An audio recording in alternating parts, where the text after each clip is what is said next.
হইয়া তারপর কবে যে কাকু আমার চিকিৎসা তো করায় না, পাখি যারা বেচছে তারা কইছে যে আমার মালিক কানাডা গেছে গায়ে লেগে আমি মনের দুঃখে লোম টোম সব ফালাই দিছি।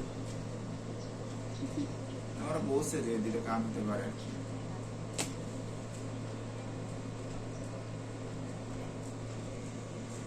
ঠিক আছে, তাহলে ওকে এখন আমরা ওজনটা নেব, ভালো করে চেক করব পুরা বডি। চেক করার পর কাকুরে কি করব আমরা, ওষুধ দিব। ওষুধ খায়া গোসল কয়বার দেন? সপ্তাহে একবার। ওই একটা গোসলই আপনার মেডিকেটেড গোসল দিতে হবে, ঠিক আছে? আমি লিখে দিব কিভাবে কি করবেন। ওষুধ একটা দিব, কিছু জিনিস বাইরে থেকে কিনতে হবে। একটা স্প্রে বাথ করাবেন, স্প্রে বাথ বুঝছেন তো? ওকে এক জায়গায় রেখে উপর থেকে টিপ টিপ বারসা পানি করে দিবেন অলরেডি, বুঝছেন? তারপরে কি হয়ে যাবে, সে সুস্থ হয়ে যাবে আস্তে আস্তে। তারপরে আমরা পার্টি করব।